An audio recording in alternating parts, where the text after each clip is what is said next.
मेरे नबी पाक अलैहिस्सलाम ने फरमाया, जिसके जिम्मे बहनें लग गई, जिसके जिम्मे बहनें जिसके जिम्मे लग गई, बाप कमजोर हो गया या बाप इंतकाल कर गया, जिसके जिम्मे बहनों की ड्यूटी लग गई, महबूब फरमाने लगे उसने 3 बहनों की अच्छी परवरिश की, अच्छा अदब सिखाया और इज्जत के साथ रुखसत कर दिया, या 2 बहनें उसके जिम्मे लगी, उसने आदाब सिखाए, ये अबू दाऊद शरीफ है, इब्ने माजा है, और फिर उनको रुखसत कर दिया इज्जत के साथ।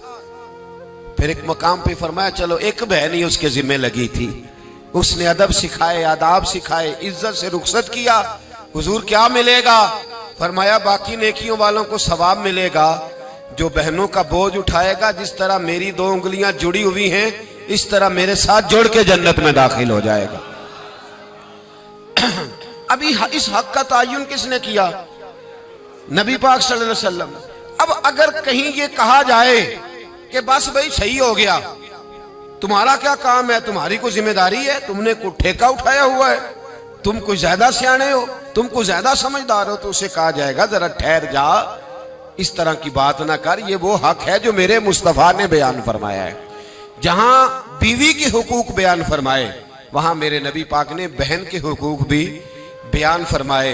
देखिए ना, जनाब उम्मे हानी हजरत अली की सगी हमशीरा थी, नबी पाक सल्लल्लाहु अलैहि वसल्लम की चचाजाद बहन थी, पर अल्लाह के रसूल हमेशा उन्हें तोहफे भेजा करते, उनसे मोहब्बत फरमाते, उनके बच्चों के साथ प्यार करते। फरमाया अली की बहन नहीं, ये मेरी भी बहन है। क्या लोगों को तारीख की वो बात याद नहीं? आज मैंने देखा है भाई के पास शाह खर्चियों के लिए बड़े पैसे होते हैं, भाई के पास बड़ा सरमाया है, जब शाह खर्चियां करनी हो, साल के बाद 2-3 चक्कर कागान नारान के भी लगाने हो तो इसके पास रुपया है, पैसा है। और अगर उसकी अम्मा कह दे कि बेटा ईद का मौका है, कोई पुराना जोड़ा ही उठा के बहन को दे आ, तो कहता अम्मा हालात बड़े सख्त हैं, अब मैं तुम्हें क्या बताऊं। हमें वो बात याद नहीं कि नबी पाक की रजाई बहन जनाब शीमा जब उनके काफिले के खिलाफ मुसलमान लड़े, उन्होंने जंग की और वो कैद होके आई, तो हजरत अबू हुरैरा से कहने लगी जाके मुस्तफ़ा करीम को बताओ मैं तुम्हारी बहन हूं। तो हजरत अबू हुरैरा कहते मैं बीबी का पुराना दुपट्टा देखता, उसकी कैफियत देखता और फिर जुमले देखता, मुझे समझ ना आती, तो मैंने जाके हुजूर से कहा कुछ शीमा नाम की बीबी है, तो कहते हैं अभी मैंने जुमले भी पूरे अदा नहीं किए, नबी पाक मिंबर से उठ के खड़े हो गए और रसूल पाक की चादर मुबारक मिंबर पे रह गई, महबूब उठ के गए और फिर जनाब शीमा को घर ले गए और फिर फरमाया आयशा को बुलाओ, फातिमा को बुलाओ, सौदा रफ्सा को बुलाओ, इन सब से कहो आओ देखो मेरी बहन मेरे घर में आई। ये रिश्तों का एहसास, ये रिश्तों की कैफियत, ये दर्द, ये सोच, ये हुजूर ने हमें तायुन करके दिया है, ये नबी पाक अलैहिस्सलाम ने हमें बता करके दिया है। हुजूर ने ढेरों तोहफे दिए और ऐसी ऑफर की जिसके लिए उम्मत तड़पती है, तरसती है। हुजूर ने फरमाया शीमा अगर तू पसंद करे तो तेरे लिए मदीने में मकान ना बना दूं, अगर तू कहे तो यहां तेरे लिए मकान ना बना दूं, जहां 70,000 फरिश्ते रोज सलामी देने आते, यहां तेरी पक्की रिहायश ना कर दूं। अर्ज की या रसूल अल्लाह मेरे खामद का घर, मेरे बच्चों का घर, जहां मैं ब्याही गई, जिनके हुकूक आपने बयान फरमाए, मैं वहां जाना चाहती हूँ। हुजूर ने ढेरों तोहफे दे के रुखसत किया। तो मेरे भाई बहन का एक हदीस है मिशकात शरीफ, मिशकात में हदीस है, एक हुजूर अलैहिस्सलाम के सहाबी थे जो नबी पाक की बारगाह में बैठे रहते थे। उस पर शारहीन ने बड़ा कुछ लिखा है, कहते हैं वो इल्म दीन हासिल करते थे या जिहाद में मसरूफ रहते थे। उनका एक भाई था तो वो तजारत करता था, कारोबार करता था। ये मिशकात है। एक दिन आके अर्ज करने लगे या रसूल अल्लाह सल्लल्लाहु अलैहि वसल्लम इसे समझाए कोई काम भी करे, आपके पास बैठा रहता है, ड्यूटी सारी मैं करता हूं। तो महबूब फरमाने लगे खामोश हो जा, हो सकता है रब करीम जो तुझे रिज्क दे रहा है वो भी इसकी बरकत से अता फरमा रहा है, इसके नसीब का अल्लाह तुझे दे रहा है, हो सकता है इसके तवस्सुल से, पता नहीं अल्लाह किसकी वजह से दे रहा है, किसके हिस्से का तेरे घर भेज देता है। इमाम हसन रज़ी अल्लाह तआला अन्हु जब किसी शख्स को कुछ देने जाया करते थे तो फरमाते थे भाई ये नसीब तेरा था, अल्लाह ने मेरे घर भेज के मेरी ड्यूटी लगाई थी कि मैं तुझ तक पहुंचा दूं, मैं नहीं लेके आया, नसीब तेरा ही था, मेरे जिम्मे लगा था कि चलो मैं भेज दूं। तो याद रखिएगा अगर कुछ जगहों पे हमें हुकूक अदा करने पड़ते हैं किसी मालदार भाई को किसी गरीब का ख्याल रखना पड़ ही जाता है, तो मेहरबानी करे वो ख्याल करे।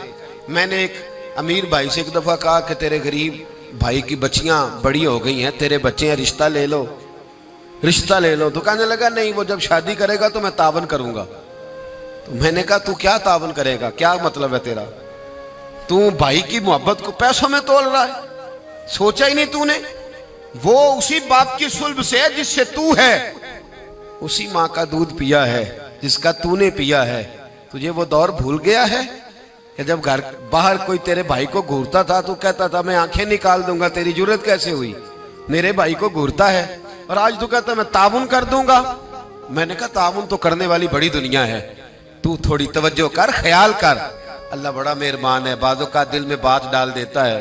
सुबह फजर के वक्त मुझे मिले तो कहने लगे आपने बात तो बड़ी पते की। मेरे घर के अंदर कुछ कैफियत ऐसी थी पर रात मैंने बदल दी है।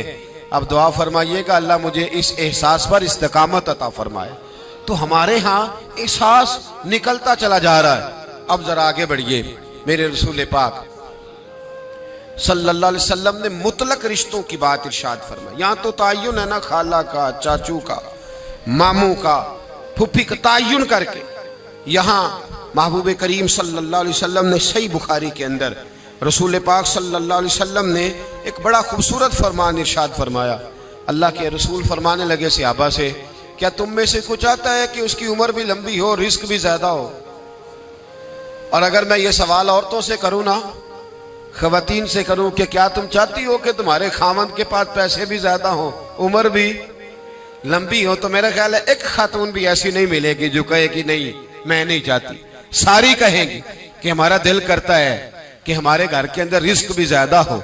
और अल्लाह तबारक व तआला ने जिसको मेरे सर का साया बनाया वो कायम भी रहे। हर खातून ये दुआ मांगेगी। अब ये सही बुखारी है, तो फिर वो वाला वजीफा पढ़ लें जो नबी पाक ने बयान फरमाया है। नबी पाक अलैहिस्सलाम ने फरमाया क्या तुम में से कोई चाहता है उम्र लंबी हो, रिस्क ज्यादा हो? शाबाश करने लगे हुजूर सारे चाहते हैं, ये सही बुखारी है। तो महबूब फरमाने लगे फिर वजीफा सुनो, अपने रिश्तेदारों के साथ अच्छा सलूक करो, अल्लाह तुम्हारी उम्र भी लंबी फरमा देगा, रिस्क में इजाफा भी फरमा देगा। रिश्तेदारों से अच्छा सलूक करो, सिला रहमी करो, उनका ख्याल करो। अगर गरीब है तो उनकी मदद करो। अगर किसी जगह तुम्हारी ढारस की उन्हें जरूरत है तो उनकी ढारस बंधाओ, थोड़ा आगे बढ़ो, उनके साथ थोड़े रिश्तों को निभाओ। तुम तो सिर्फ एक रिश्तेदार की हौसला अफजाई करोगे, बीमार होगा तो तीमारदारी करोगे, किसी तकलीफ में जाके उसकी दिलजोई करोगे, अल्लाह तुम्हें उसका इनाम ये देगा कि रब तबारक व तआला तुम्हारे रिस्क में भी इजाफा फरमा देगा और तुम्हारी उम्र को भी लंबा फरमा देगा। अब हमारे यहाँ होता ये है कि लोग कहते हैं जी मेरा रिश्तेदार सख्त बहुत है, बड़ा सख्त है। दुनिया में सबसे सख्त रिश्तेदार मेरे नबी पाक को मिले थे। सबसे सख्त रिश्तेदार, सख्त रिश्तेदार, ऐसे रिश्तेदार कि जो तलवारें लेके आ गए शहीद करने को, और ऐसे रिश्तेदार जो बदर की जंग तक तलवारें लेके आते रहे, और ऐसे रिश्तेदार जो फतह मक्का तक तलवारें लेके आते रहे। लेकिन जिस दिन उन्होंने नरमी फरमाई, मेरे महबूब ने फरमाया तुम तो सिर्फ नरमी करोगे, मुझे तो अल्लाह ने रहमत लिल आलमीन बना के भेजा। मेरे महबूब पाक अलैहिस्सलाम ने करम के दरवाजे ही खोल दी, हुजूर ने रहमतें फरमा दी। हमारे अंदर की वो घुटन और मिजाज का वो कमजोरपन और वो जो हम अंदर से बुज़दिली दिखाते हैं रिश्तेदारों के मामले में, वो बहुत सारी जगहों पे हमारा नुकसान करती है। अपने रिश्तेदारों के साथ थोड़े से मामलात को बेहतर रखना। और मेरी भाइयों से गुजारिश है, बहनों के इससे पहले से अलग करो। 10 रुपए बने या 10 करोड़ बने, तुम्हारी औलाद कोई तुम्हारे लिए रात को उठ के दुआ नहीं मांगेगी। तुम जिसका कर्ज है उसका कर्ज उसे डर जाओ, अल्लाह ताला डर जाओ, खुदारा डर जाओ। यहां तो ऐसे भी तमाशे देखने में मिले हैं कि 4 भाई थे, एक बहन थी। चलो बहन फौत हो गई तो उसके बच्चों ने मुकदमा कर दिया कि हमारी अम्मा का हिस्सा दो। तो चारों भाई जाके बयाने अल्फी दे आए जज के सामने, हमारी बहन ही कोई नहीं। बयाने अल्फी दे आए माज़अल्लाह, बहन ही कोई। किस लिए? किस लिए? माल के लिए, दौलत के लिए। इन्नमा अम्वालुकुम व औलादुकुम फितना, जिनाली तू पाप कमाए किथे नहीं हो तेरे कर दे। बुला बुला बुला उन्हें, और यहां आके तेरी मैयत पे खड़े हो। मेरे भाई याद रखे, अपनी कब्र पे बोझ तकसीम विरासत की सबसे पहली जरूरत यह है कि बेटी को उसका हिस्सा मिले, और सही मानों में बेटी को उसका हिस्सा मिले। मेरे नबी करीम सल्लल्लाहु अलैहि वसल्लम की खिदमत आली मर्तबत में एक सहाबी थे, हजरत साद बिन रबी रदी अल्लाह ताला। ये हदीस जामे तिरमिजी में मौजूद है। हजरत साद बिन रबी रदी अल्लाह ताला अन्हो ओहद की जंग में शहीद हो गए। उनकी 2 बेटियां थी। उनके भाई ने सारी जायदाद अपने करीब कर ली, क्योंकि अभी तक जायदाद के अहकामात भी नहीं आए थे। उनकी जौजा अपनी दोनों बेटियों को लेके नबी पाक की बारगाह में पहुंच गई। कहा या रसूल अल्लाह सल्लल्लाहु अलैहि वसल्लम, मेरे खामद इंतकाल कर गए, ओहद में शहीद हो गए। इनके चचा ने सारी जायदाद पे कब्जा कर लिया। हुजूर अब आप बताएं क्या करना है? अगर इनके पास कुछ नहीं होगा तो मैं बेवा औरत इनके निकाह कैसे करूंगी, इनको रुखसत कैसे करूंगी? उस वक़्त अल्लाह करीम ने ये आया मुकद्दसा नाजिल फरमाई, जिसको आयत मेराज कहते हैं। तो नबी पाक अलैहिस्सलातु वस्सलाम ने बुलाया हजरत साद बिन रबी रदी अल्लाह ताला अन्हु के भाई को, और बुला के फरमाया अल्लाह से डर जा, 2/3 उसकी बेटियों को दे, 8वां हिस्सा उसकी बेवा को दे, और बाकी जो बच जाए वो तेरा है, लेकिन जो जिस हकदार का हक है वो हक उसे। और मैंने कई ऐसे भी बाप देखे हैं माशाल्लाह, बड़ी जायदाद थी, पर जाने से पहले पहले बेटों को बुलाया, कहने लगे इधर आओ, मेरे से नाम करा लो, बाद में कहीं मेरे भाई ना उठ खड़े हो, कहीं तुम्हारा बहनोई ना दावा कर दे। सारा बेटों के नाम कर गए, पीछे बच गई माँ, 8वां हिस्सा बीवी का। इस हदीस में जामे तिरमिजी में मैंने अर्ज किया, माँ बच गई। अब वो बेचारी, बड़ा भाई कहता है छोटे के पास रहेगी, छोटे से प्यार ज्यादा है, और छोटा कहता है मेरे बच्चे ज्यादा हैं, कमरा ही कोई नहीं खाली। वो कहाँ रहे, वो बूढ़ी अम्मा किधर जाए भला? अगर खामन सारे बेटों के नाम जो कर गया था तो किसी कोने की कोई एक दुकान अपनी जौजा को भी दे जाता।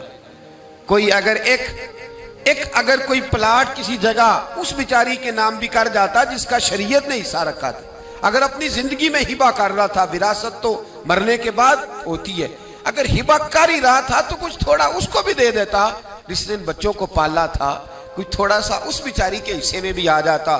चलो उसका भी बुढ़ापा वकार से गुजर जाता, लेकिन बेटों को नवाजते नवाजते लोगों ने बड़े बड़े हक जाया किए, बेटों को पालते पालते बड़े बड़े हक जाया किए। मैं कह चुका हूं, जिस दर्द से बेटी बाप से प्यार करती है, मेरे नबी पाक अलैहिस्सलाम की हदीस में मौजूद है। हुजूर ने फरमाया बेटियां तो बड़ी प्यारी होती हैं, ये लफ्ज एक हदीस में हुजूर ने फरमाया बेटियां तो बड़ी प्यारी होती हैं, ये तो बाप की जुएं भी निकाल देती है। ये महबूब ने जुमला फरमाया, तो जुमे तक निकाल देती अब्बा के सर से, तो बड़ी प्यारी होती। तो मेहरबानी फरमाया बेटी को उसका असल हक दें, जायदाद में उसे हिस्सेदार बना, बीवी को उसका हक दें। अगर किसी वजह से आप समझते हैं कि वालिद ने यह काम सही नहीं किया, तो आप अपने बाप की कब्र से बोझ उतार दें, अपनी बहन को जो उसका हक बनता है उसे दें।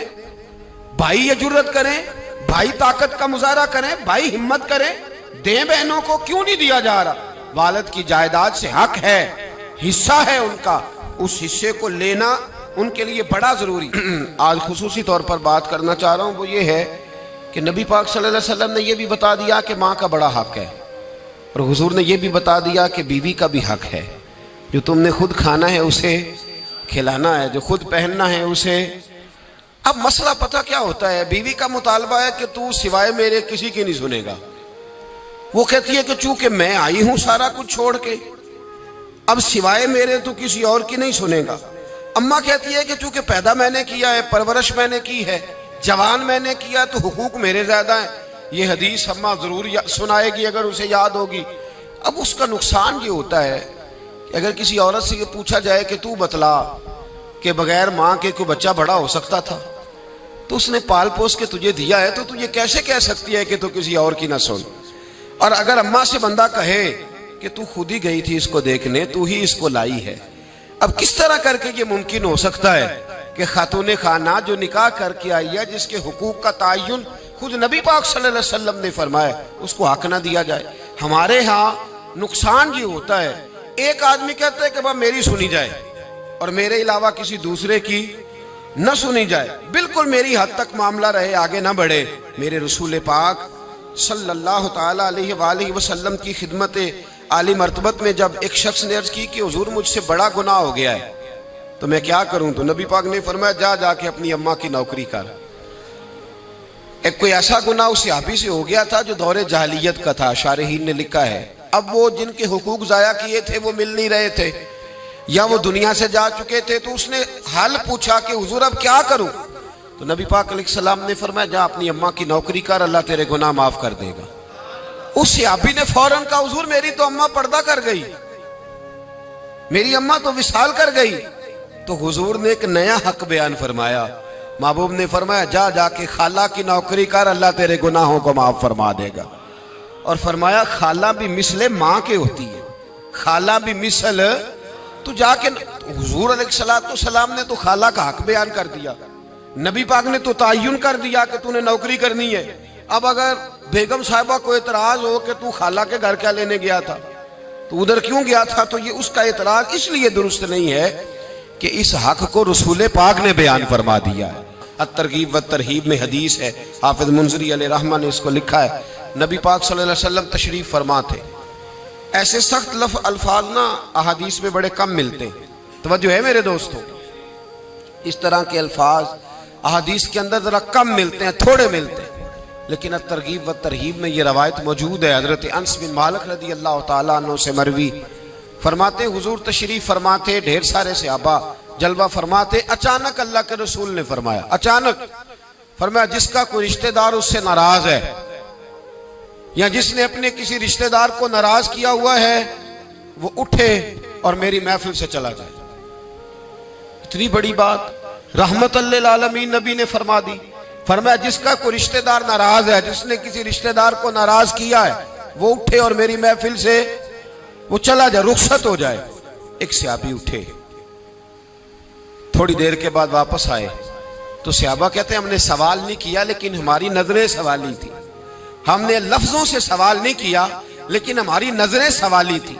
गोया मुझसे पूछना चाहते थे कि साहब आप कहां गए, क्यों देर से आए। हुजूर ने जब फरमाया तो सिर्फ आप ही उठे, तो वो सहाबी कहने लगे मेरी खाला मुझसे नाराज थी। जब महबूब पाक ने फरमाया ना जिसने किसी को नाराज किया वो